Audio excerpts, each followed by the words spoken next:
If you're navigating the world of leadership job interviews, then this video is for you.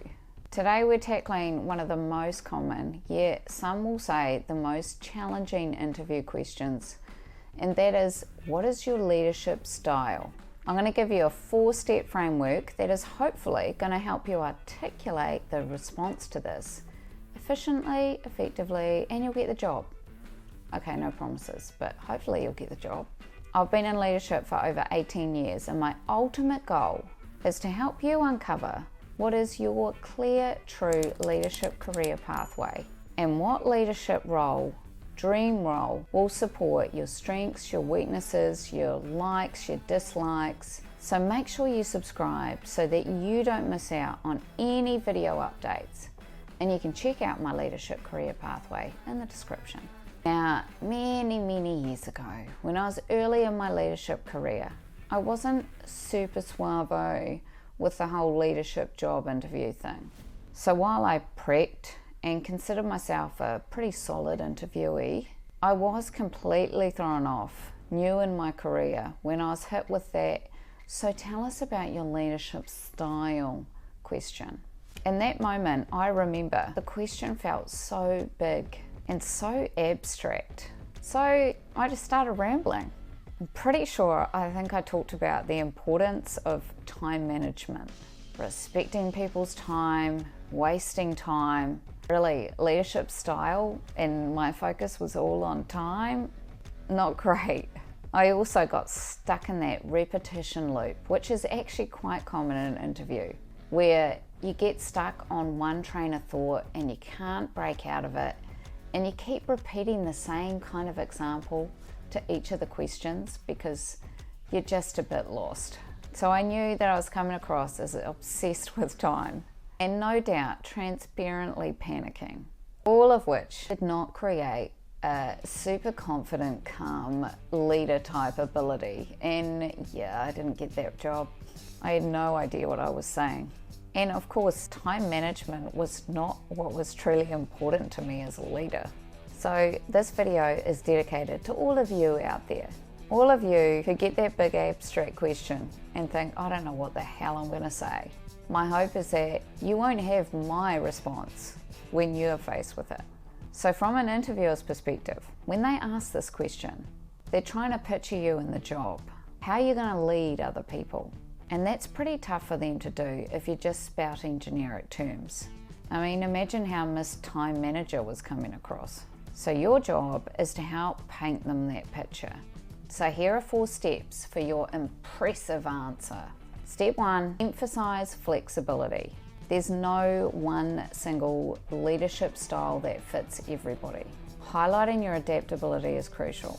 Let them know that you're a dynamic person who can adjust their approach to fit different environments, different situations, and different individuals.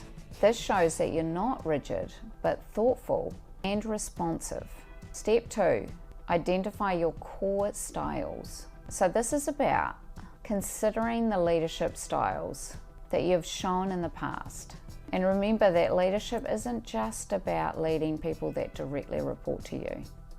It's often about influencing a whole lot of other people that do not report to you. It's about how you step up when you're leading a project, how you plan, prioritize, and delegate with a team. So to inspire you, here are a few common leadership styles you might want to mention. Could be all about coaching to make your team better. You could be great at holding people accountable to meet deadlines. You lead by example. You embody a servant leadership style.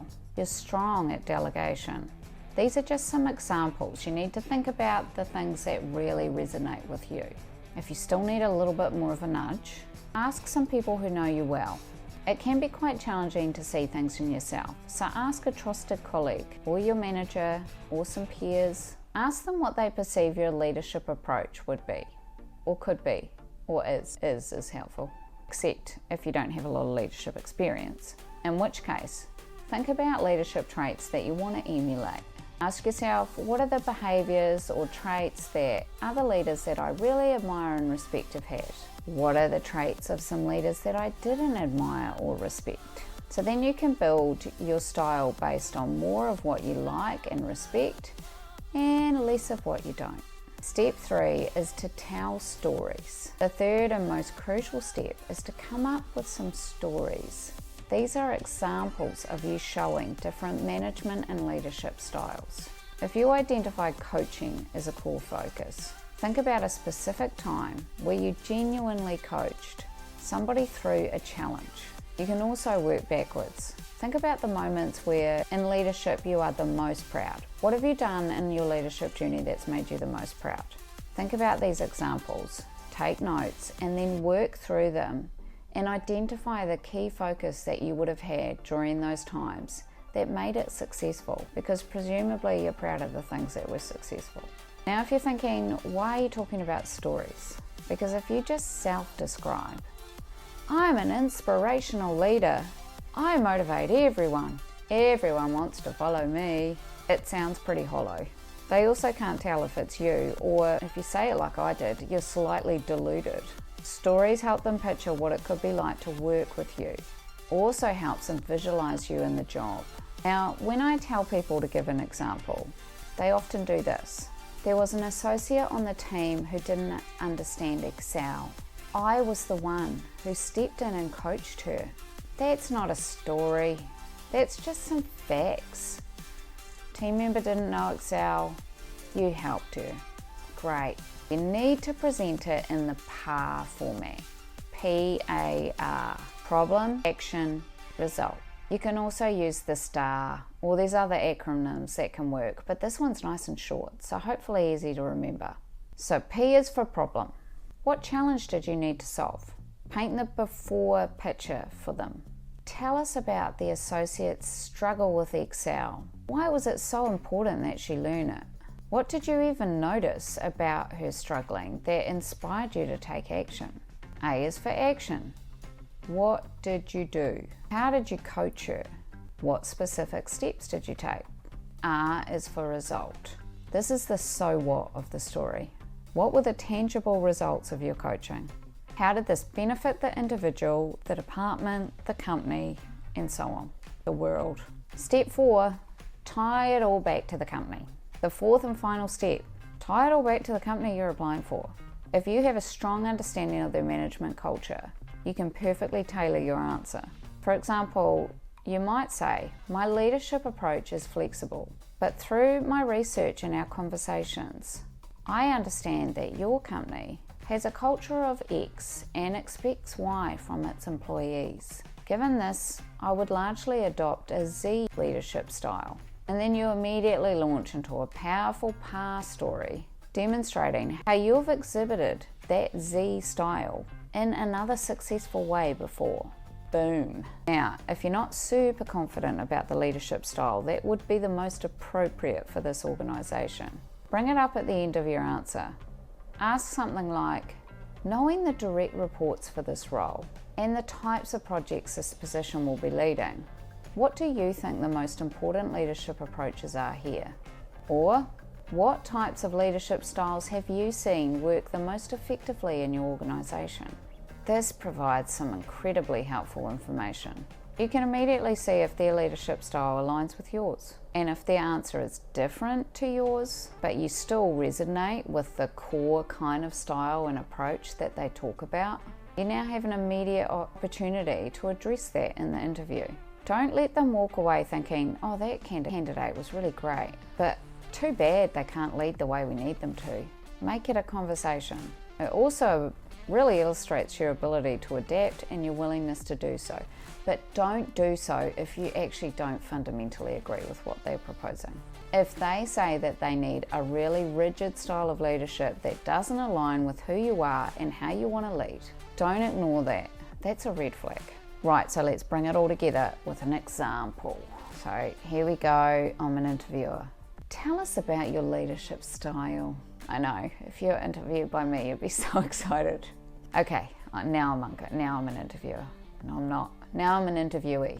My leadership style has always been flexible and adaptive, largely morphing depending on the specific team and the environment that we're working in. For instance, I once managed a workforce of very junior copywriters. For many, it was their first job, and they had to learn many new skills in a very deadline-driven industry.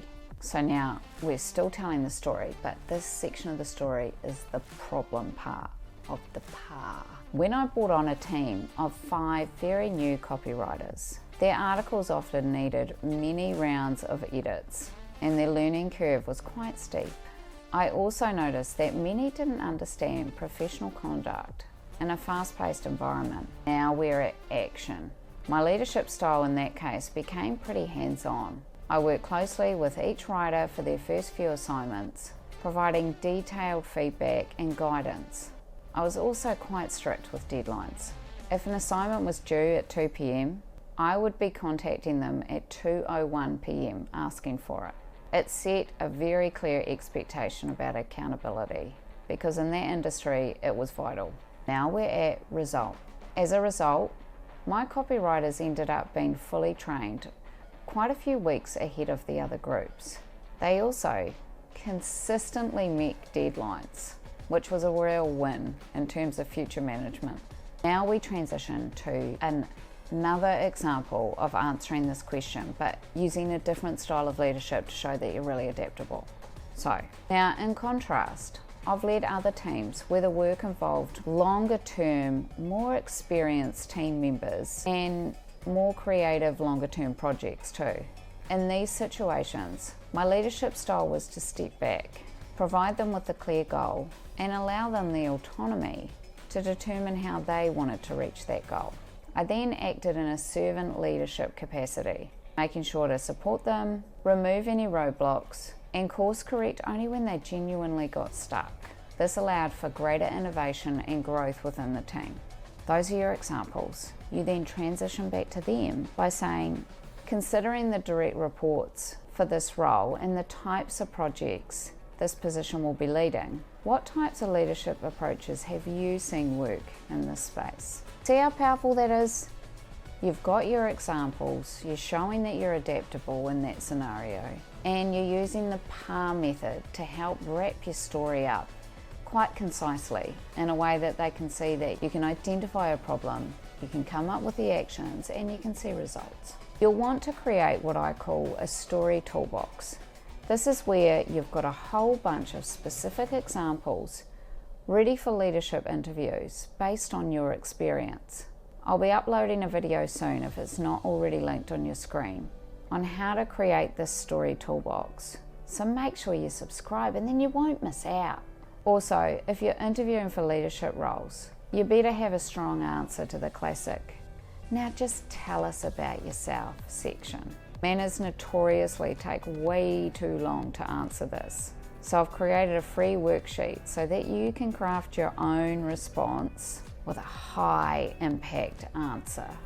So I'll link that in the description for you. It's free. Check out the video on your screen, and thanks very much for watching.